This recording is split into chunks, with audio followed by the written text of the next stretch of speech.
स्वागत है हमारे अपने YouTube चैनल एजुकेशन विद विधि पर। आज हम करने वाले हैं बहुत ही अच्छा क्वेश्चन। चलिए स्टार्ट करते हैं क्लास को। तो देखिए, आपका जो क्वेश्चन है, निम्नात्मक परीक्षाओं से आप क्या समझते हैं? शैक्षिक उपलब्धि के आकलन की दृष्टि से इनके गुण दोषों का वर्णन कीजिए।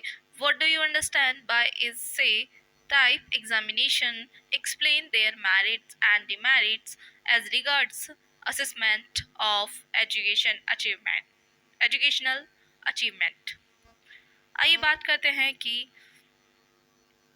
निम्नात्मक परीक्षाओं का अर्थ एवं परिभाषाएं। Meaning and definition of essay type examination. आजकल हमारे देश में निबंधात्मक परीक्षाओं का अधिक प्रचलन है। ये परीक्षाएं एक प्रकार से राष्ट्रीय शिक्षा का अंग हो गई हैं। इनमें छात्रों को कुछ प्रश्न दिए जाते हैं और आपको 5 से 10 प्रश्न दिए जाते हैं और जिनके उत्तर आपको लिखित रूप में करने होते हैं। ठीक है, इस तरीके से ये आपकी परीक्षा होती है।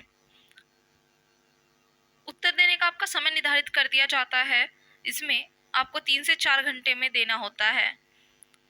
इस परीक्षा में बच्चे प्रश्नों का उत्तर अपनी भाषा में देते हैं। कुछ शिक्षा शास्त्रियों ने अपने अपने अनुसार निम्नात्मक परीक्षा की परिभाषा दी है। स्किनर के अनुसार निम्नात्मक परीक्षा में सामान्यतः 5 से 10 प्रश्न होते हैं, जिसमें शिक्षक एक व्याख्या की उम्मीद करते हैं। छात्रों को अपने विचार पैराग्राफ में सारांश के रूप में संग्रहित करने के लिए कहा जाता है। गिलबर्ट कहते हैं, निम्नात्मक परीक्षा के प्रश्नों का परीक्षार्थी को लिखित उत्तर ज्ञान की प्रत्याय स्मरण के आधार पर उत्तर देना होता है। कभी कभी निबंधात्मक प्रश्न का उत्तर संक्षिप्त तो कभी विस्तार से देना होता है। अतः निबंधात्मक परीक्षाओं से आशय उन परीक्षाओं से है जिनमें विद्यार्थी को किसी विशेष विषय या प्रश्न पर विस्तार पूर्वक लिखने का अवसर दिया जाता है। यह परीक्षाएं अक्सर उत्तर देने के लिए गहराई से सोचने, विश्लेषण करने और व्यवस्थित रूप से तर्क प्रस्तुत करने की क्षमता को परखती हैं। शैक्षिक उपलब्धि के आकलन की दृष्टि से निबंधात्मक परीक्षाओं के गुण। Merits of essay type examination as assessment of educational achievement. शैक्षिक उपलब्धि के आकलन की दृष्टि से निबंधात्मक परीक्षाओं के गुण निम्नलिखित हैं। इन परीक्षाओं का आयोजन सरलतापूर्वक किया जा सकता है, पहला पॉइंट। सेकंड पॉइंट, इन परीक्षाओं के प्रश्नों को सुगमता से तैयार किया जा सकता है, इजीली तैयार किया जा सकता है। कोई वस्तुनिष्ठ की तरह हार्ड नहीं है, उसमें आपको कठिनाई होती है, इसमें नहीं होती। यह विधि समस्त विषयों के लिए उपयोगी है। इसमें बालक को पूर्ण अभिव्यक्ति की स्वतंत्रता रहती है। नेक्स्ट पॉइंट है आपका, यह प्रणाली बालकों के लिए भी सुगम होती है क्योंकि प्रश्न पत्र समझने में उन्हें विशेष प्रयास की आवश्यकता नहीं पड़ती। नेक्स्ट पॉइंट है, छात्रों की तर्क, विचार संगठन तथा विजन शक्ति का ज्ञान कराने में ये परीक्षाएं विशेष सहायक होती हैं। अब इसकी डिमेरिट्स के बारे में जानेंगे। ऐसे टाइप एग्जामिनेशन की डिमेरिट्स क्या होती हैं, तो यहाँ देखिए। शैक्षिक उपलब्धि के आकलन की दृष्टि से निबंधात्मक परीक्षाओं के दोष निम्नलिखित हैं। निबंधात्मक परीक्षाएं केवल पुस्तकीय ज्ञान का मूल्यांकन करती हैं। ध्यान रखिएगा, किसका मूल्यांकन करती है? सिर्फ पुस्तकीय ज्ञान का। इनके द्वारा छात्र की विभिन्न क्षमताओं का मूल्यांकन नहीं हो पाता है।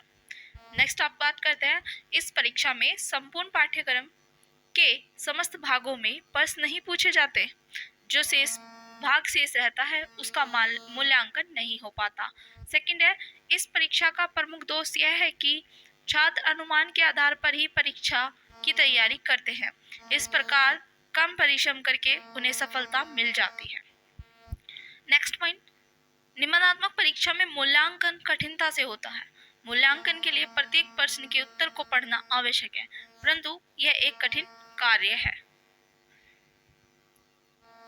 नेक्स्ट पॉइंट है, इन परीक्षाओं में आत्मनिष्ठा का प्रभाव रहता है। छात्रों द्वारा दिए गए प्रश्नों के उत्तर का मूल्यांकन करते समय परीक्षक के विचारों, अभिवृत्ति तथा मानसिक स्तर का भी प्रभाव पड़ता है।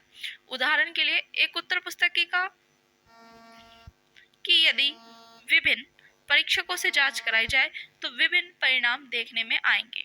एक उत्तर में यदि एक अध्यापक 8 अंक देता है तो उसी उत्तर में दूसरा अध्यापक 3 अंक भी प्रदान कर सकता है। नेक्स्ट, निबंधात्मक परीक्षाएं विश्वसनीय नहीं होती। कैसी नहीं होती है? विश्वसनीय नहीं होती हैं ये।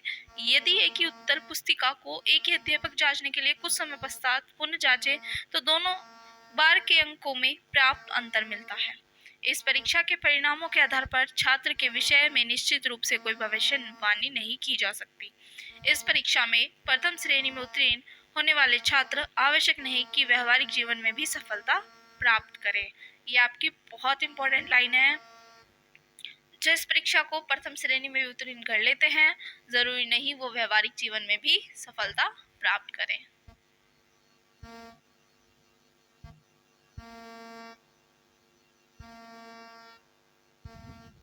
नेक्स्ट आपकी क्लास होने वाली है, मैं आपको बता देती हूँ। मीनिंग ऑफ कोरिलेशन, कोरिलेशन की होगी जिसमें आपको अर्थ, प्रकार, महत्व, सीमाएं बताई जाएंगी। मिलते हैं नेक्स्ट क्लास में। Thank you so much. और क्लास पसंद आई है तो प्लीज़ चैनल को सब्सक्राइब कीजिए और कमेंट करके बताइए क्लास आपको कैसी लगी और नेक्स्ट टॉपिक आप कौन सा चाहेंगे, मुझे कमेंट करके बता दीजिएगा।